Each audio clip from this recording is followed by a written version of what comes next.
So many recording devices, and eventually we will use them. There we go. Now it's gonna get lower. Okay, I'm gonna get as close to this as possible. Okay. I like the fact that it's not in my way and I can talk to you. Hopefully it picks up the same way. Yeah, but this one's not gonna pick up as much because you're not as close to it. I know. That's the problem. That's why I don't like these. Because I have to choke this down my throat. You don't have to. You really don't have to. Well, and the podcast is over. This is encroaching my personal space. Right. No, it's making me uncomfortable too. Boo, boo, boo. I would like to introduce question mark fill in the blank podcast by Ben Chambers and James Polatsky. Wait for it. Oh, I missed it. Applause. There we go. Maybe we did. These presets are so good. Boom. This is all we're gonna do the whole time. What was this one? Okay, so 70s like funk music. Yeah, it was like 70s action. This is like I feel like Starsky and Hutch. This one was like time to get funky. Right. Oh, yeah. I see like a fireplace and bearskin rugs. If we only have 4 choices, how are we going to decide on what 4 choices we're going to do? I think we've already decided. I think the universe has decided. Wait, let's listen to the Zoom audience. has decided. Oh wow, they all love the options and they think I'm really funny. Okay, so I'll put my glass out of the shot. Okay, Quick Trip is no longer sponsored. Well, they never sponsored us to begin with. They thought about sponsoring a bunch of so-and-sos. If you were to have a dream sponsor, who would it be? Not Quick Trip. Well, I didn't say who would be your worst choice. Well, that would be like a nightmare sponsor. Would it be? They have wizard fingers for hot dogs. Dude, those are so good. You grab them with your bare fingers. I don't touch the rollers. You don't touch. No, that's true. See? And isn't the air... So that was what I was trying to argue with the attendant either. She's like, health department wants you to grab the tongs. The tongs are what everybody touch. Sure. So if we're spreading diseases by touching the tongs. As long as I do not touch the roller, I am not contaminating shit. I just want the video of you grabbing a hot dog with your bare hands inside of a Quick Trip. And it goes right to my mouth, too. I don't want to know that. It's almost God by the time I get to the line. Is it really? Do you start eating it immediately? I start eating it immediately. Really? Yeah. Oh, yeah. No, you just grab it with your hands and then start eating the hot dog. Chow down. This is the most Neanderthal thing I do. That is incredibly primal. It is really primal. Are you carrying around fire while you're doing protein right to the gut. That's just what I'm thinking about. Can that be our tagline? Protein to the gut. Oh, the audience has responded. They liked it. That was pretty good. Yeah, those 4 options are really giving us a lot to work with. This is not going to make our podcast. No, this is all going to be B-roll. Oh, my God. Oh, Jesus Christ. This is what I get today. I'm barely awake right now. I see that. Yeah. You came in really sleepy. I think this is the most, beraggled. Bedraggled? Bedraggled? Is it bedraggled? It's not beraggled. It's Beraggle rock. I make up a lot of words. Yeah. A lot of words. So you came in bedraggled. That's good. Was that better? Yeah. Did I have the enough emphasis? Yeah. I was windswept and bedraggled. My hair was all tousled. You were windswept? My hair was tousled. Wow. Mm-hmm. That sounds like you were on a rough adventure. I was out to sea. Windswept and bedraggled? You came off a ship? I came off of a ship. Okay, you came off. No, don't. I don't know why they're applauding. That one, because you came off a ship. That's true. I mean, right. Did you come off a ship into the wind? I was a seaman coming off the ship. Don't ever come off a ship into the wind. Where's the cricket sound? Is there a cricket option on here? There should be a cricket. We need to create a list. I could just add things. The sounds we really, really want to. You only get 4 options. I know. The other one was 8. Well, we should have doubled down. If we had twice as many microphones. 8 options is not very many. We would have had twice as many microphones. I mean, we wouldn't have. You already have too many microphones. We have too many. Whatever angle this is shooting, it's just going to have a microphone for a face. It's no. It's you're going to seem like a cyborg. Face on shot, and then you got we're just talking shot, and 10 microphones. And 10 microphones. You know, This is Although good, I could though. probably put this microphone down here though, because I kind of speak a I little. can see the down. green off of your face right now. I can too. On my face? Yes. Yeah. It's actually just how I feel today. It's not even the green screen. It's your windswept. I'm bedraggled. still feeling seasick Okay. from being It was a bedraggled. journey. Tell me about your journey. So here's a really neat thing that I try to get people to do, and let's do this exercise. Okay. And it's a very actually this was one of the topics I had actually thought about. So let's jump into it because I like it. It's creativity, Sure. right? How do you inspire creativity? I think this is a journey and a genre that people struggle with tremendously. And what it is we don't know how to get from point A to point B. A lot of these journeys that exist in everything that we do is how do we get from point A to point B? Or even worse, how do we get from point A to point G? Because we don't know where the rest of that alphabet, that line is. Society doesn't help create a line. There's lots of tools, but which tool do we choose? The reason why McDonald's has 10 options is because too many choices is bad. And we want to make sure that we kind of know the navigation. So to keep McDonald's going quickly, they limit your choices. Well, life doesn't have a limit in choices. We think we think life has limits to our choices, but it doesn't. So I think it makes it really difficult. And because I've spent a lot of my career, teaching people how to become creative, one of the most easiest exercises that blows people's minds when it comes to creativity is this exercise. And the exercise is lie to me. You want me to lie to you right now? I want you to lie to me. I've been lying to you for like years now. Tell me a lie. I would have to start telling you the truth. That's Everything's a lie. Start with another lie, but this is your lie. So today is your lie. Okay. Tell me a lie. I am a megalodon. Oh, megalodon. I'm a megalodon. Wow. Right. Are you a present day megalodon or a prehistoric? I died a long time ago. So you're fossilized megalodon. And I reanimated. Okay. So into a harmless male. Harmless male. Right. Harmless male megalodon with not even sharp teeth. But not a reincarnation. No, I just reanimated. You just reanimated. I was just a pile of and the pile of bones just all recreated, and Ben is what we get. That's actually what happened. That's pretty good history, man. That happened this morning. You've known me as a megalodon for a very long time. Okay. Today was the transformation into Ben was just the instantaneous thing that happened. That's why I was bedraggled. Oh, okay. And tousled. It was probably a lot of work to be transformed into Ben, I bet. And why I came at sea. The compaction that exists from megalodon to Ben size is mind-boggling. It is. I don't know what happened to the rest of the matter. You must be pretty dense. I am like a collapsed neutron star.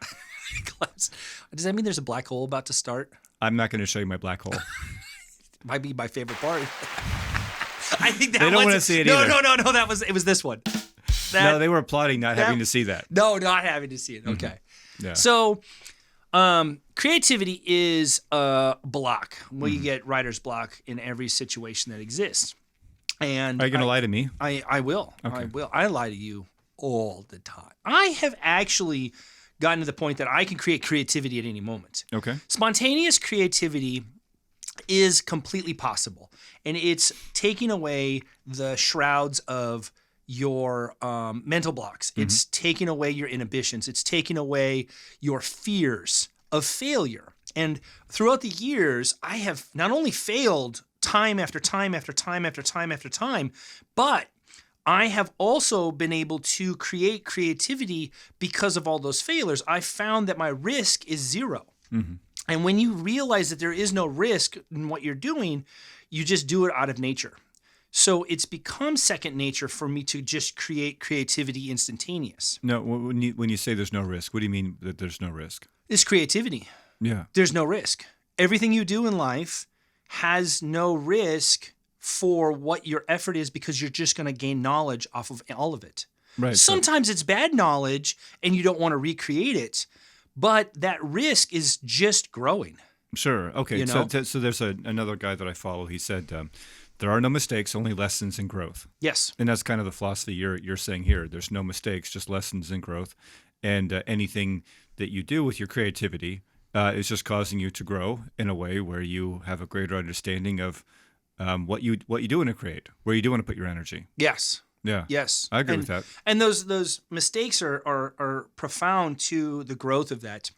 What do we want to do with our life is a big one that people struggle with. Well, that's an impossible thing to really understand. As a megalodon man, I ask that question all the I time. was really wondering. I think that there's some sort of I spend hours just superpower brushing all my teeth. that comes out of brushing your teeth. Yes, it's possible. So, yeah, I just think that we struggle with creativity and that growth, and we don't. And so we struggle with creativity, but the reason why I tell you to lie to me is because a lie is creative. It is creative. You're And people accessing a don't- different part of your brain. People don't realize that because when you lie, you got to make something up. You have to. So the action of lying is creativity. We do it negatively to get ourselves out of trouble or to bend the reality to our needs. But people understand lie. You do it all the time. You It's lie to imagination. yourself. You lie to other people. You lie to everything.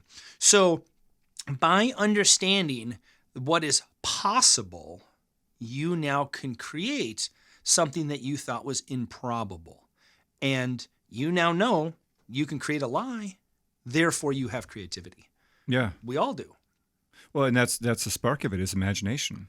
You know, a child, it's funny, but most of what children say are lies. They may not know that they're lies. They don't know what the actual state of reality is. But they're just kind of conflating and conjoining things together. I had a kid in my office one time where she was telling me that all police officers hang out by trees because she had seen a police officer by a tree one time. And so she inferred that all police officers must therefore live or be near trees. In her world, that's true. And it was a lie, but she didn't know it was a lie. Yeah, yeah. You know, and people live lies all the time, but if you have imagination, it taps into your creative side. On a spiritual front, the idea is imagination is kind of like playing within the spirit realm. It's like tapping into your intuition or your insight. And then to take it into this physical world is the completion of it. So like an artist would be getting inspired from a vision they might have or something along those lines, and they're putting paint to canvas. Or in your case, you might be twisting metal and creating something or doing something with hair design or something else you're working with. Yeah. But it's taking that inspiration and actually churning it into this physical world. Yeah. Yeah. And allowing yourself to be able to try these small examples and these small things can really facilitate that growth. And then it wow. I really messed that word. Facilitates. See, you're doing it now. Jesus. Yeah. Imagination and invention. It facilitates the progression of not only your mental state, but also your emotional state. And through that, you can then accomplish new goals, new design, new paths, create or open up.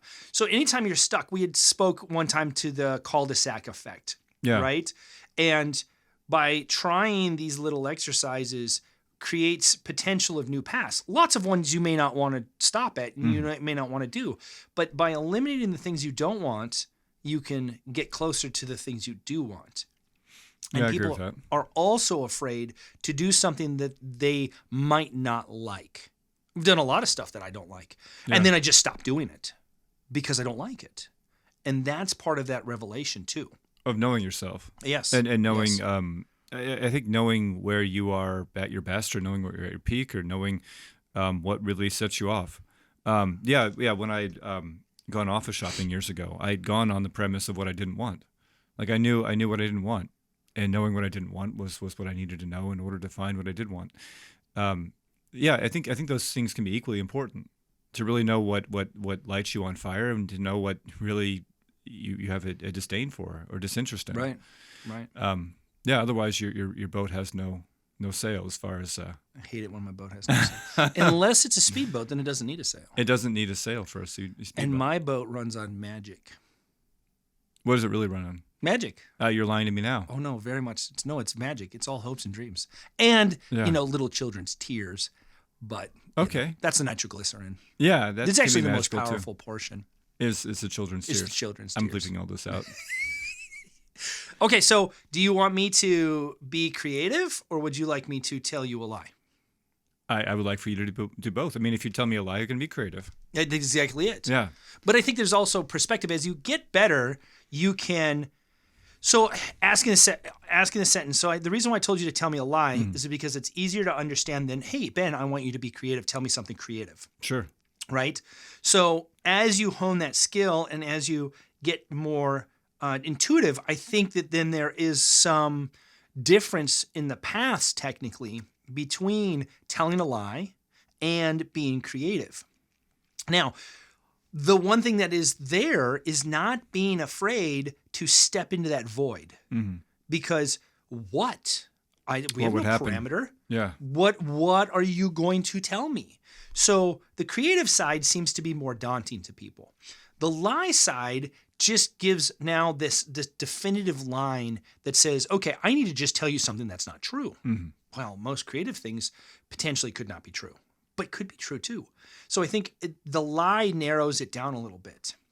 And the essence of the lie is to tell you something that's not true. So I actually have to think about true things and then offer something that is the opposite, where creativity could have an element of both. And that creativity, it could be anything. And I think that daunting task is there. But what is beautiful in that element is that creativity, when you can tap into it, can both be a lie, could be present, could be past, could be future, could be now, could be me, could be part of the existence that is now. How about this? How about I'll tell you something and we'll see if you can tell me whether it's creativity or a lie. That sounds like fun. Okay. Yeah, let's do it. So here's a story. Okay, that's a lie. Okay, that's already a lie. I've got an inspiration. So I'm going to take and I want to create an amusement park. So I'm going to put this giant water slide in my backyard, and I'm going to bring 3 DJs to the whole environment, and I am going to have 50, 60, 70 people who are going to come hang out. I want the inspirations of potentially people who do like balloon dresses and archways and sculptures out of balloons. And then we'll have all of these fascinating foods and delicatessens for people to try. Eventually, people will be able to wander through this amusement park of little places, nooks and crannies to discover their comfort, whether it's next to a golden turtle or to, sit in the trees and be a part of the wind. I would like to see people, be able to cool down because they want to be in a nice comfort environment because it's too hot, or they're chilly and they want to get really warm. So they're going to sit in this really steamy environment that gives people revitalization of warmth and growth. And then they're filled with life and joy, laughter from all of the music and the camaraderie of everything that's going on in this moment. And this is something that I can see come to premonition, and this is my creativity. What do you think? I think that's true. It is. I think part of it is. But I also know you. So, probably know me a lot better. Right. So everything you're describing is it's an untruth in the fact that it doesn't exist yet. But it is true because you're pulling it from your creative world. You're actually creating a world. Now, and what you're describing is world building. Here's what's really great. So you know me, and you're speaking to me, but anybody who hears this may not know me. So the question to them is, did you think that was a lie, or do you think that was creativity? And the reality of this is a Saturday night in my backyard. A typical Saturday night at that. A typical Saturday night. Yeah. And there's going to be some lavish aspects. Yes, the water slide is going to be a special event that I'm going to put together potentially a couple times. But I just bought a 3-foot golden tortoise. It's unreal. It's so beautiful.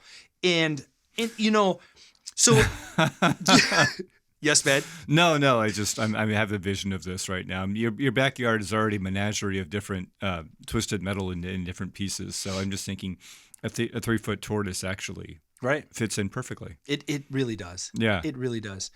And so that speaks to what is possible. So that was just telling the truth of how far adventures in life could be on a normal basis. Right. Right? That wasn't even stretching the truth. That wasn't even goals and inspirations. That wasn't anything else, And that was all true. And I think that's what's really neat to see is that you can get to the point that you can make these creative things so amazing that it's everyday life for you. Right. It becomes your reality. Well, and you think about how people interact with the world. I oftentimes marvel at how we get in a car and drive 4 different places typically. Life is so conscribed that we don't really branch out or spread our wings.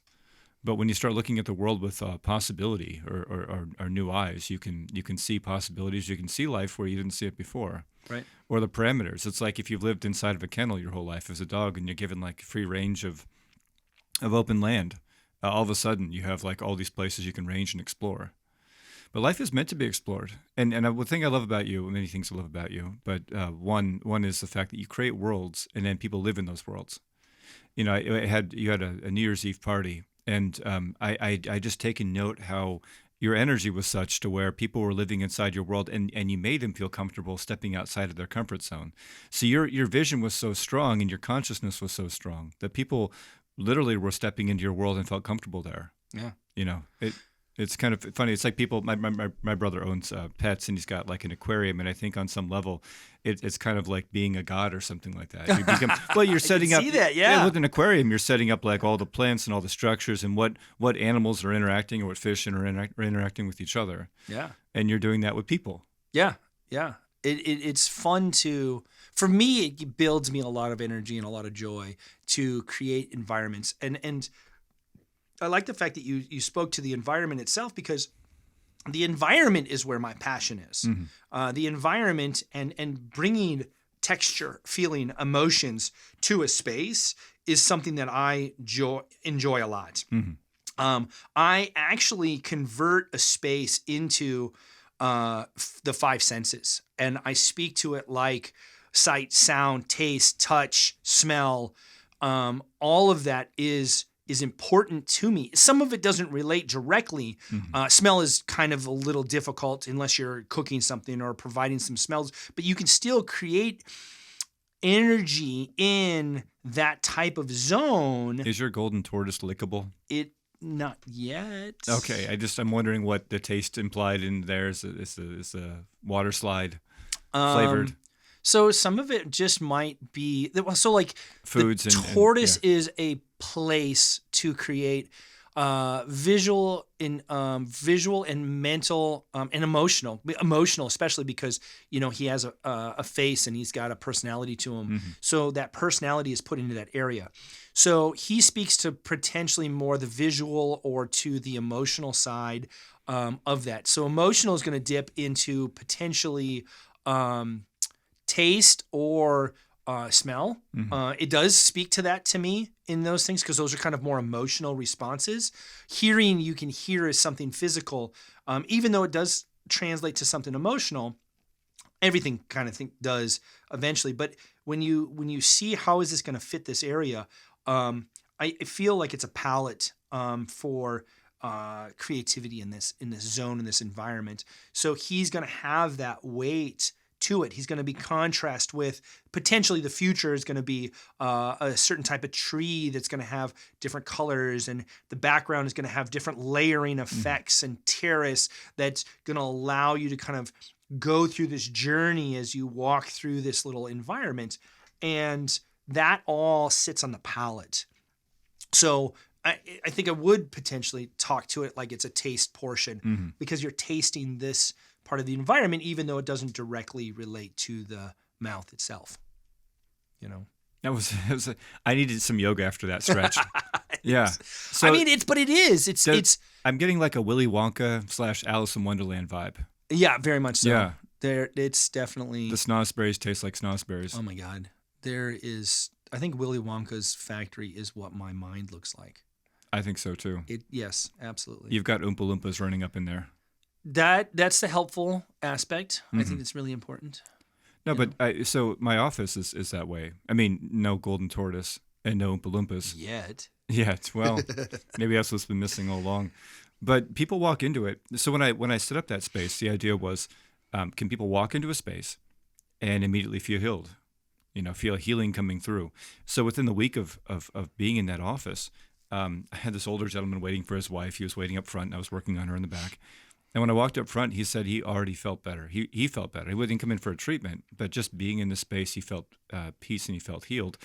One of our receptionists started just showing up and meditating there, because when she was there versus her regular place or her apartment, she felt better being in that environment. And part of it was just having the creativity to create a space that was very peaceful, very nurturing, and very healing. But it was world building. You think about creation, and you talk about even like the idea of God or universe or whatever that is. People oftentimes conflate that with creator. When you're really tapped into your human potential, your soul potential, your energy potential, consciousness, you become a creator. You actually tap into that creative spark that created you in some way. You become a co-creator within the universe. And that's where we kind of create our worlds. And you think about people, the work environments and their home environments and everything else, they're like little universes. Did you ever like walk into someone's house and it feels like you've entered into a whole different world, and yet you're living within the same city, in the same environment? You're not really far moved. You haven't gone to India, you haven't gone to China, you haven't gone to Russia, but all of a sudden you feel like you're in a whole different world. Yeah. I had friends growing up that were, from all different backgrounds and all different nations. And I would enter their house and I felt like I'd been in a foreign country. The smells, for instance, the spices they might use, the artwork they had up. And it was a whole different creation. They were recreating their home environment, whatever native country they were from, but they had created it in my own backyard. And when I entered their house, it was like entering another dimension. Why do you think that the home is the environment where people seem to stop? That seems to be a very, very common thing. People, it's okay for people to make their home their environment. But what's the difference between the home is my environment versus everywhere I go, whatever I do, that's still my environment? I carry my environment with me 24/7. Like a golden tortoise. I carried that. Like a shell on your back. With me. It was aluminum, so it wasn't as difficult. Or if you're British, aluminium. Oh, aluminium. Yeah, I can't talk. I don't even know what I'm doing now. Yeah. But yeah, like, why do we limit our environment? Why do we limit our environment? Because we think we're going to somebody else's or some other space, and we can't have our environment there. Therefore, we lose our safety. We lose our connection to our soul.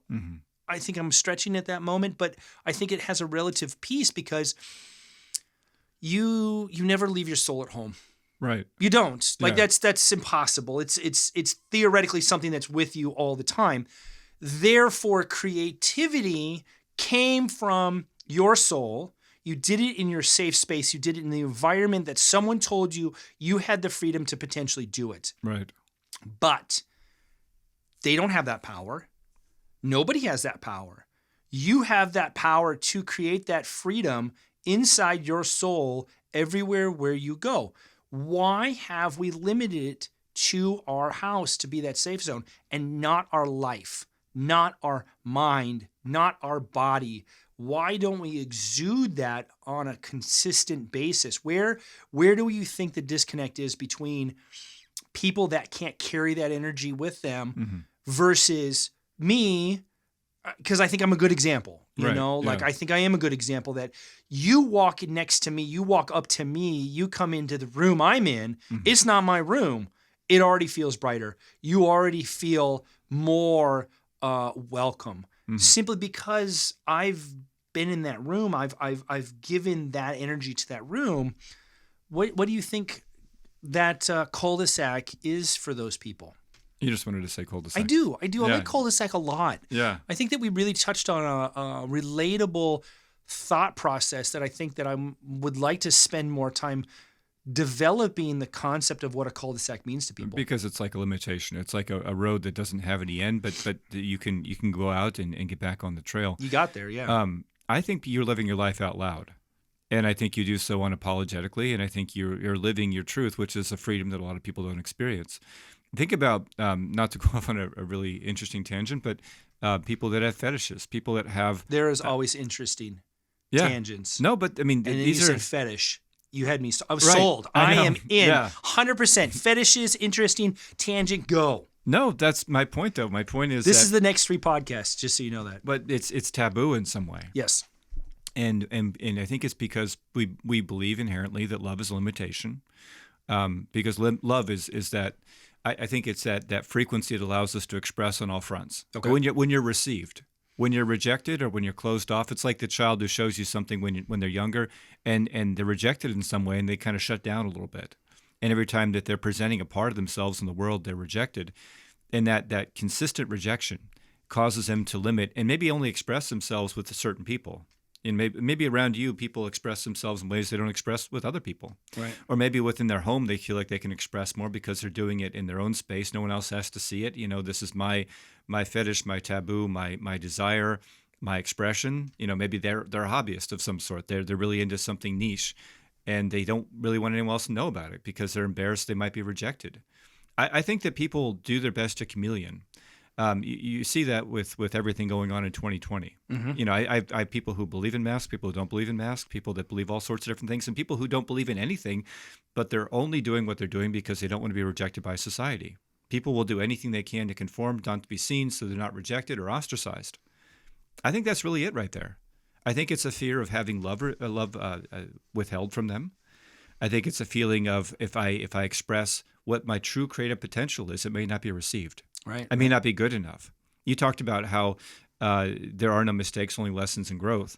Well, if you're not willing to make that mistake, that potential mistake, Right. and then you get into perfectionism, you get into, if I make a mistake, then I'll be looked upon as foolish.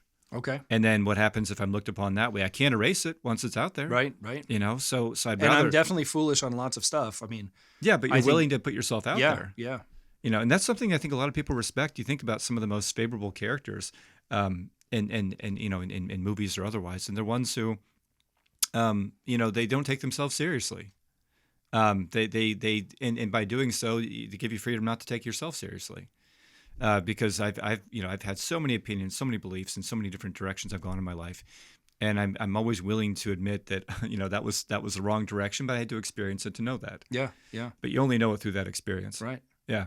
I mean, I think so like on a chakra basis, Okay. the second chakra, a couple inches below the navel, is your creative center. Okay. It's actually called the sex chakra or sacral chakra. Okay. And it's where creativity comes from. When people have writer's block, or when they're blocked in general, it's oftentimes their lower chakras. They're having a hard time. They have a conceptualization within the spiritual or metaphysical world. They're having intuition, but they can't physicalize it. They Okay. can't make it happen within this world. And when you get into the lower chakras, you're getting into survival.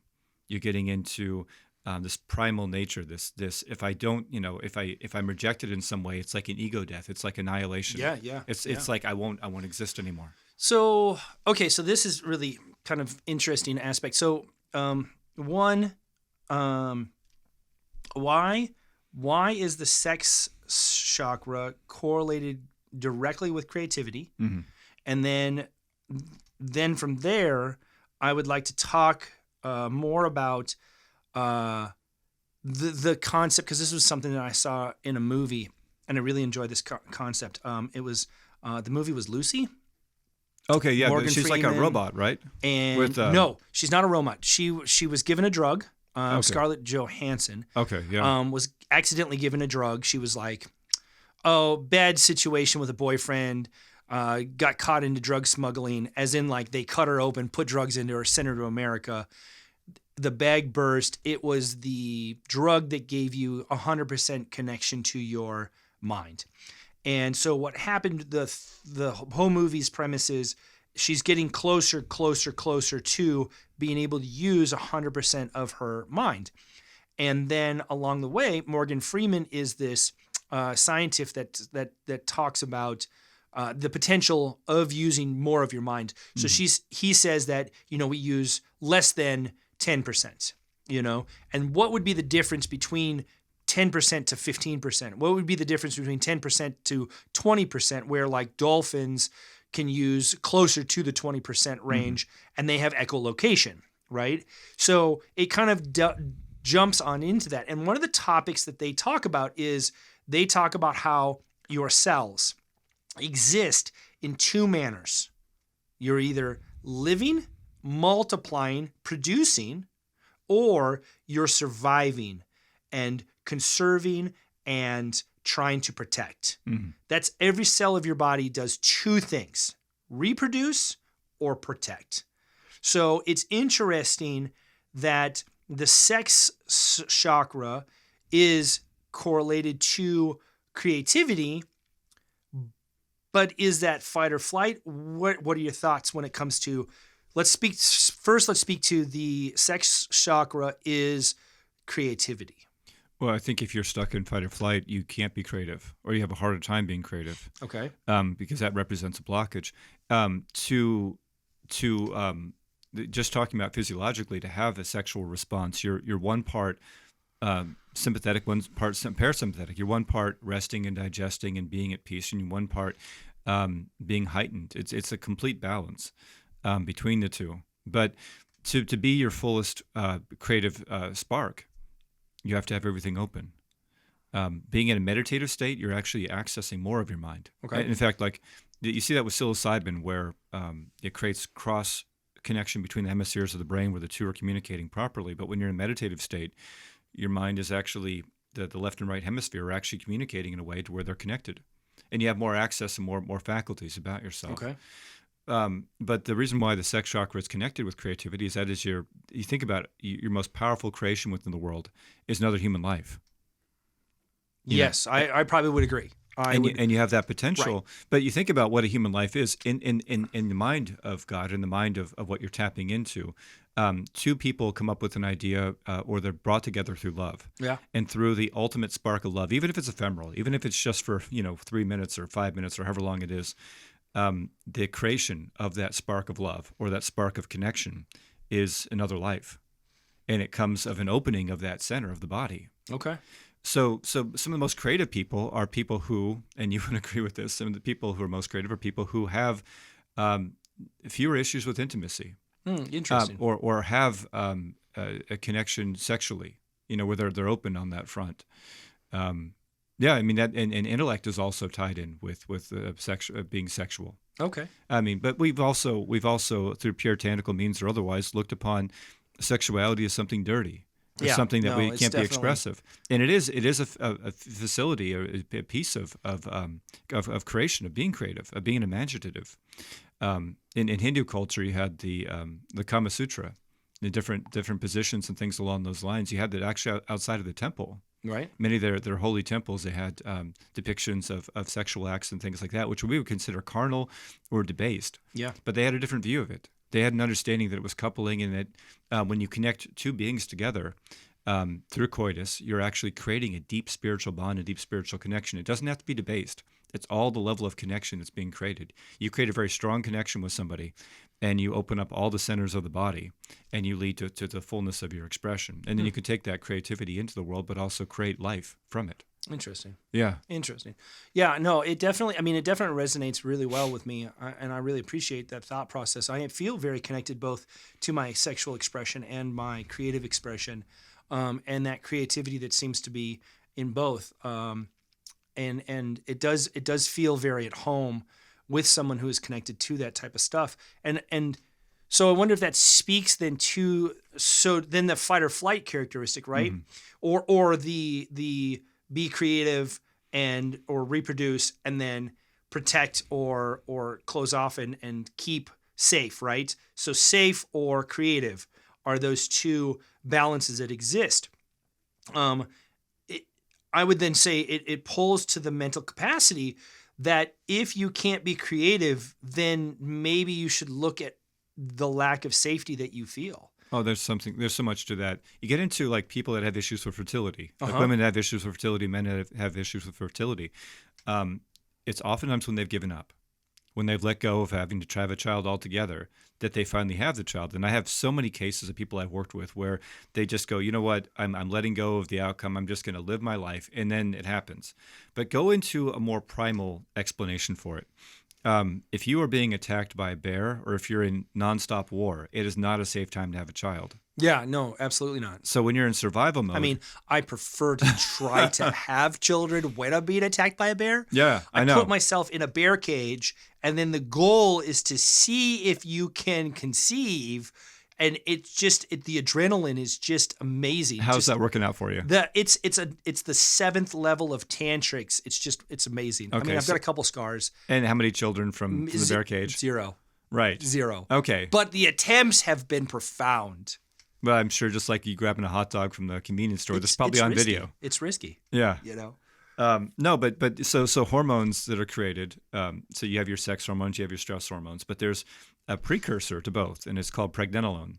Pregnenolone is a precursor to your sex hormones, your stress hormones.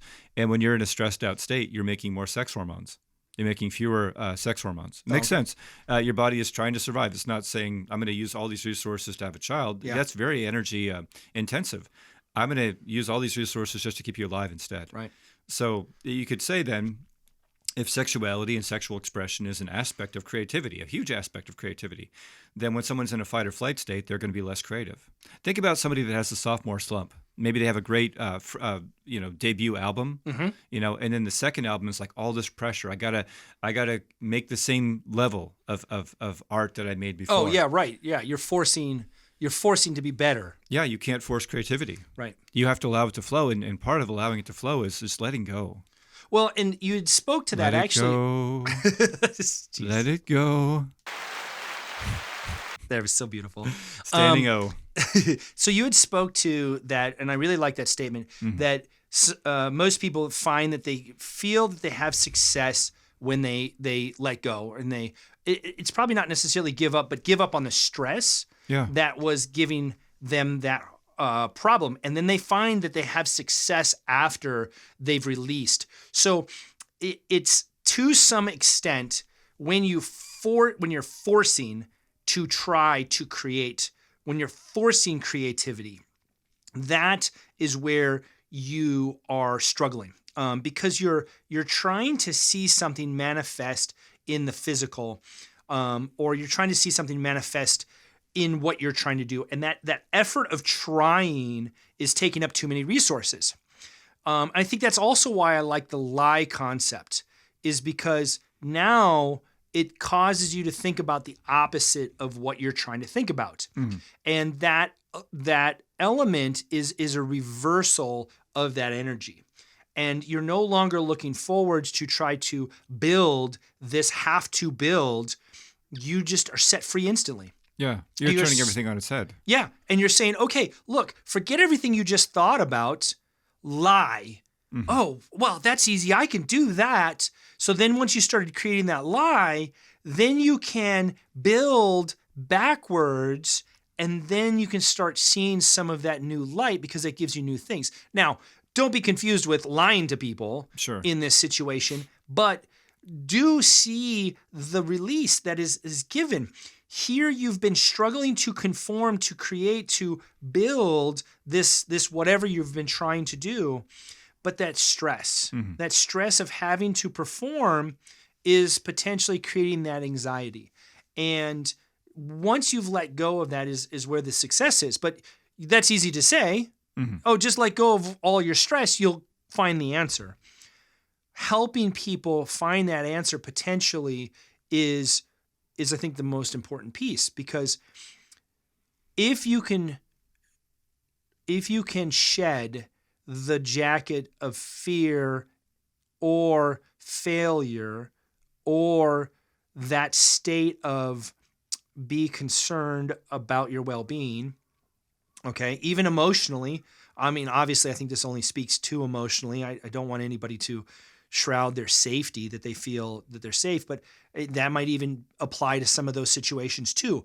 If you could find new safe spaces or get out of the space you're in now, then you can build something safe for you. And by releasing that and getting out of that space, you now have the ability to be creative. And that ability to be creative can build so many blocks and so many things for you. It can help change your mental mind frame. It can help change your state of being, and it can potentially change your block for your creativity. Mhm. And in all cases, it allows you to back out of your cul-de-sac, move in a different direction, and realize that there are more options. And that's, I think, the biggest piece is to just recognize, that you're in this protective state and that you have nowhere to go, but you do. Mhm. You absolutely do. Sometimes it's by creating a mistake. Sometimes it's learning a lesson, or it's something by just trying a new exercise. Right, because the blockage is representative of trying to make a wall into a door when the door may be just nearby. Yeah. And it's coded within the language there. A writer's block, any kind of creative block, is representative of like an energy block, or So what you're describing is by lying in essence, and not even like really lying to the world or anything, but redirecting focus or looking at the world through a different lens. And it's just a concept. Right. I don't want to, in no way, shape, or form, do I want to confuse people and think that lying is a good thing. No. It's just the concept of being able, what happens when you tell a lie and what you're creating in that moment. And that aspect is creation. Well, and the fact of the matter is the person may already be telling themselves a lie and they think it's true. Yes. So if you're dealing with a block, then you're actually believing a lie. You're believing I have to finish this by next week, or I have to do all these things I'm doing in my life, even though it's exhausting me. There's some belief system that is a lie, and just looking at the world through a different lens, or just seeing the possibility through creativity. Or really just for a minute, allowing yourself to have whatever expression it is. Like if you just let your mind kind of go for a second and go, what do I want to create? What do I want to step into? What enlivens me? And what would I need to do to get there? Mm-hmm. There's so many, it's funny, but there's so many times I'll talk to people about where they're blocked. And I'll say, all right, it's very simple to know which way you need to go in life. If something is exhausting you, if something is closing you off, if something is wearing you down, then that's an energy drain. Yeah. You have to consider a different avenue. What is actually causing you to feel excited and alive and open and free? And moving to that expression. I mean, that's in Greek, they talk about the muses, these almost feminine goddess aspects that they had this creative spark. They brought forth an imagination. And they would even talk about how the muses would help inspire in some way. Okay. There's different inspiring pieces and different inspiring people we have around us. And some people in some places and some things lead us to greater blockages within. Right. But being able to look through a different lens and being able to step into a different framework, and that's what part of creativity is. It's rewriting the brain, and even breaking down old belief systems. Yeah. Well, I think it definitely speaks to even some of our other topics. Like I had talked about the blockage that was just seeing the positive in my own life. And to the statement, like, don't worry, things will get better. Mm-hmm. And having that fight within myself to try to figure out how to see that things could get better. And it was based on the limitation I was giving myself. So being creative with those resources, being creative with what I was trying to do at that moment gave me the ability to see myself now in a new light, which then facilitated my movement, which facilitated the movement I needed to grow on, to get up, to go forward, to see tomorrow to be a brighter day. Yeah.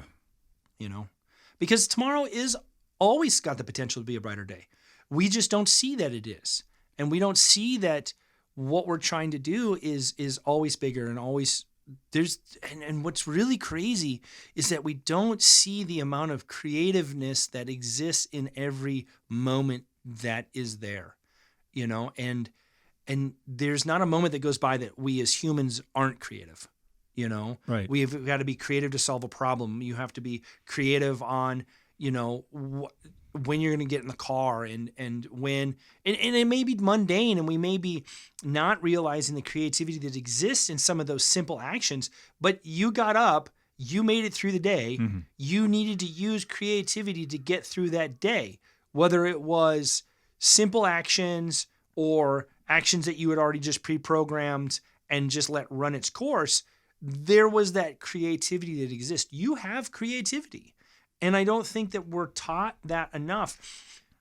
to tell people, to inspire people that don't worry, you're creative and you'll find a way to tap into that and or look for a way to tap into that.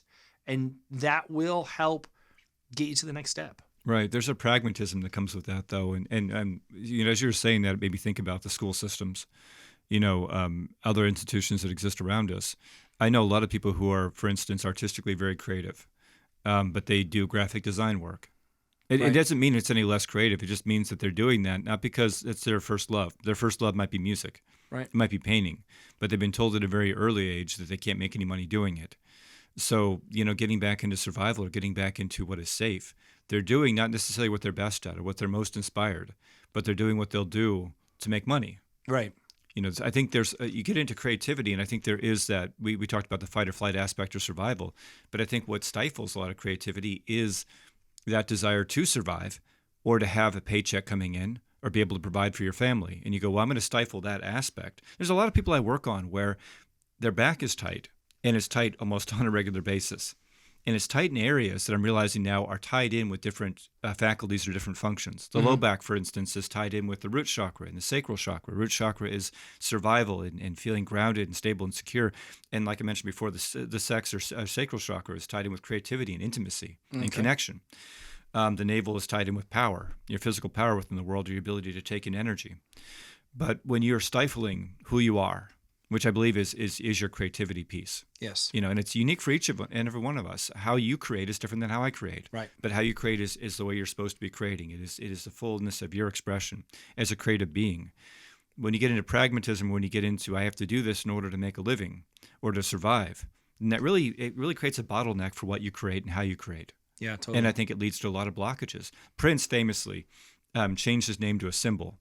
And then the last several albums he made for Sony were like a middle finger to the record industry. He did that specifically because he had a certain contractual obligation to finish a set amount of records for them. He deliberately put out things that were not going to be bestsellers or hits or otherwise. And when he finally got free of Sony, I believe Sony was a company, he put out an album called Emancipation, which was the work he really wanted to create. Oh. But he was creatively stifled by the record industry or by the constraints set forth. And that can be an issue too when you have outside interests that their sole focus is generating more revenue or not necessarily about the creative expression. There's an artist by the name of Pogo that I absolutely love. He mixes popular media like Disney movies with kind of electronic music, and it's brilliant how he does it. But people will always put in the comments, "Hey, mix this movie or mix that movie." He put out a video once and he said, "Look, I would love to do all of these movies, but when I create something, it's because I've been inspired." Yeah.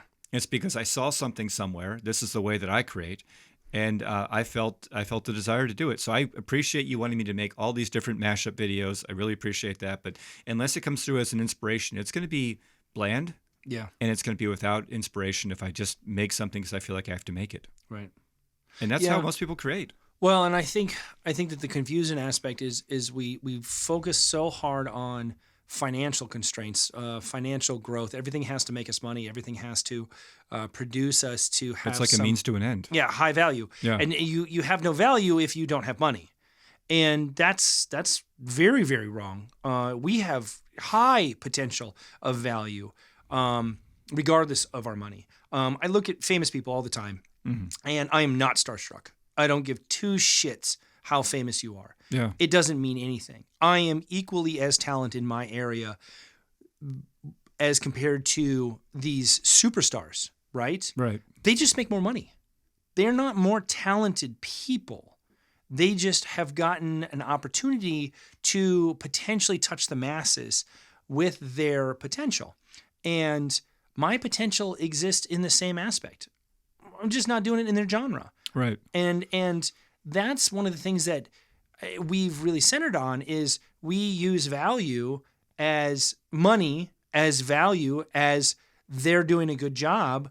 Well, they might not be doing a good job, you know? And even to speak to Prince, right? There was this time and period where he wasn't even trying to do a good job. He was just doing his job.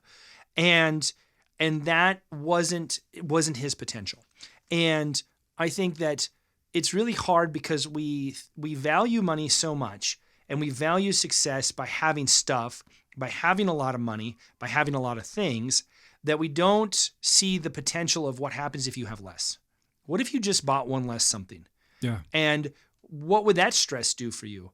And what if you just didn't buy the new anything and tried to just use what you had and try to go off of that? And I've spent a lot of my life trying to use what I have, live within my means potentially, and be creative with what I had. So I had new things or things that felt new because I used what I had. And then that creates a smaller, safer environment.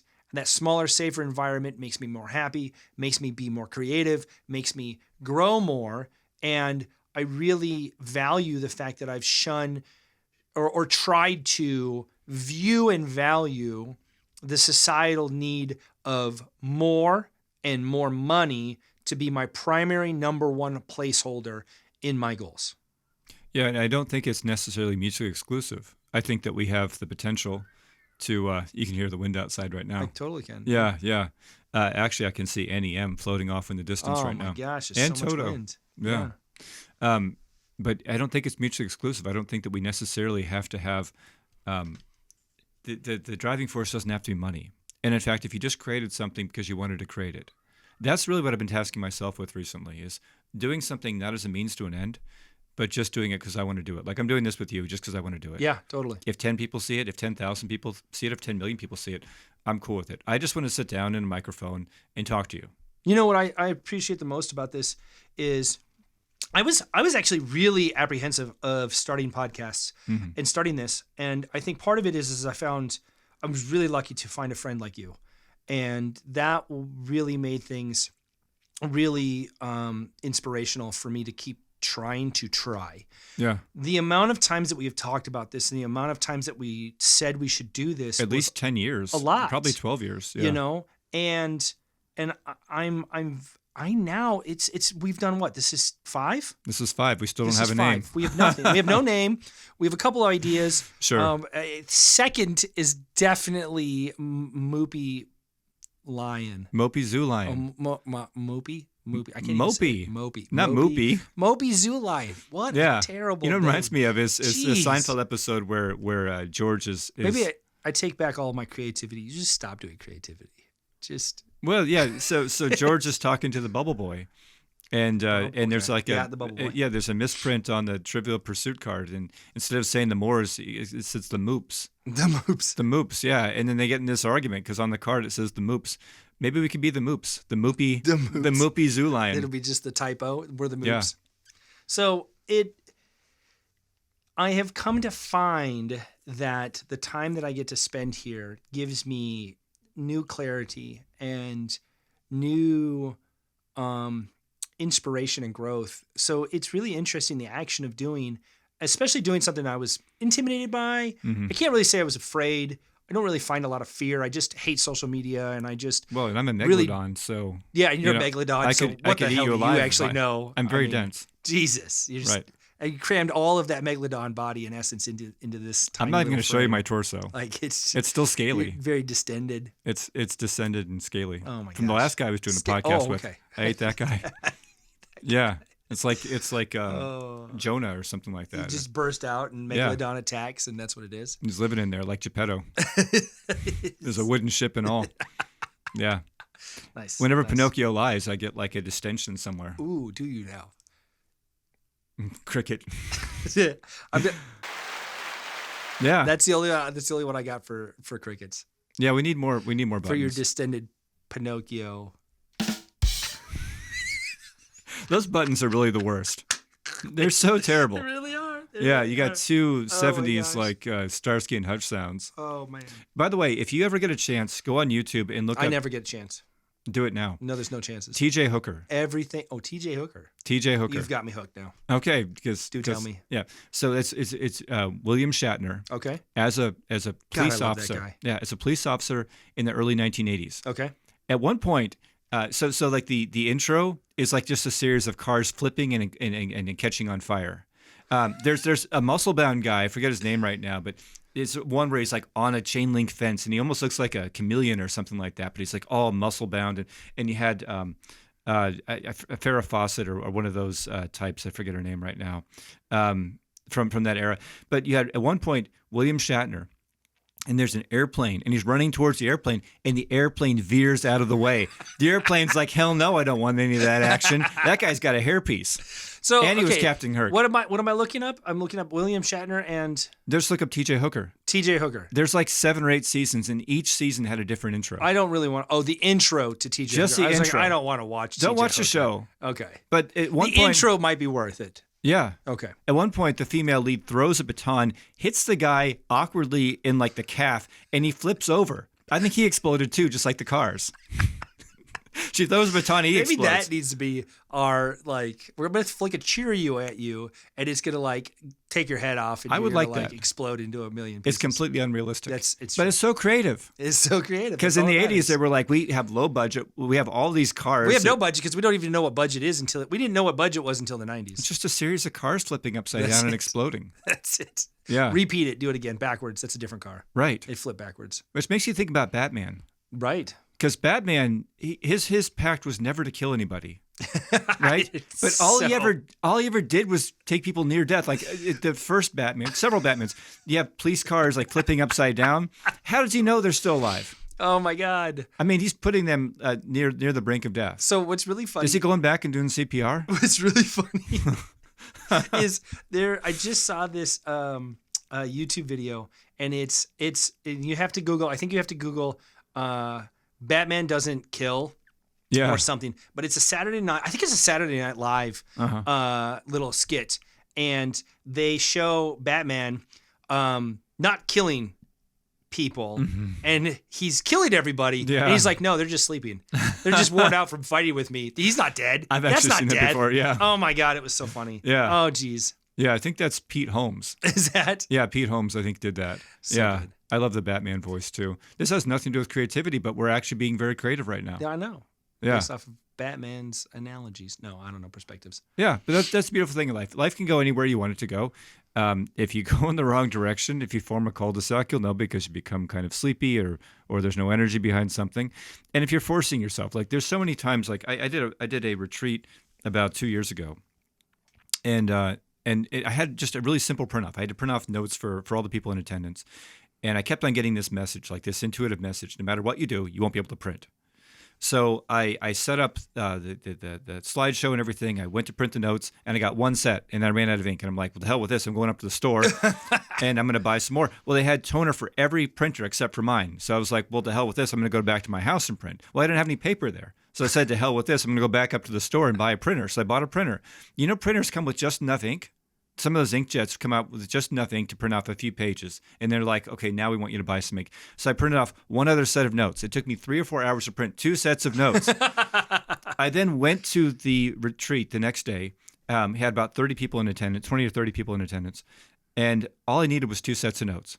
One for an older couple who couldn't see that far away, and then one for the other person who was presenting with me. I didn't need all those sets of notes. Spirit was showing me, or intuition or universe was showing me. I didn't need all those things. Point is, if you're being creative, if you're trying to create anything or do anything in the world and it's taking way too much to do something, step away for a second. Yeah. Go do something else. The energy isn't flowing there. Yeah, it's amazing. This is really easy. Doing this with you is really easy. And I think that it feels right. It feels right for now. So who knows if we do this for many longer or for another 10 years. You're chained to the table right now. You have to do it. I'm stuck. I was wondering why it was all empty and right. can't move. That wasn't Vaseline. Oh shit! Yeah, but I don't know why you put it there, by the way. But now your butt is actually stuck to the chair. Right. But I love doing this with you. And, I enjoy it too. I hope. I don't know. This was a fun topic. It was fun to start with no goal. Today was creativity. Yeah. We had no goal. We had no perspective. I had tossed a bunch over through my head and nothing was sitting. And I didn't know where to start, and I just wasn't feeling anything. And that's the best way to go. And we just dive in. We just jumped in this time. So, hey, welcome to creativity at random, organic feel with it. Go. So be creative out there. That's what I can say. Yeah, no, but anybody listening does the same. Just like whatever you've been inspired to do, just do it. Yeah. And even if you can't make any money doing it, or you don't see a way to make money doing it, do it anyways. Do it anyways. Yeah. There's a 'Cause guy it's- who's been making internet art. He was doing it for free for like 10 years. And because of those NFTs, non-fungible transfers, Yeah. he made like $4 million in the course of a day. Oh my gosh. You never know where it's going to lead. You never know. I mean, your creativity may lead you to somebody who's very important in your life. Right. Your creativity may lead you down a path you wouldn't have known about otherwise. It may create interactions, or it may create a whole new world for you to step into. And if it doesn't get you anywhere, hey, you had fun doing it. You had fun doing it all the same. So You were inspired, and that created a frequency or vibration around you, and you carried that into the world. So good for you. Right. Yeah. All right. Okay. I love you. I love you. Yeah. Love you guys for watching. We'll do this on the outro. Yeah. Pow.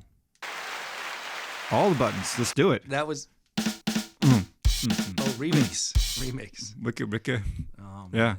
All right. Thank you guys for listening. This has been insert name here because we still don't have a name We for still our don't have a podcast. name. And see you next time. Thank you. Oh my God. I love you, Ben. I love you too.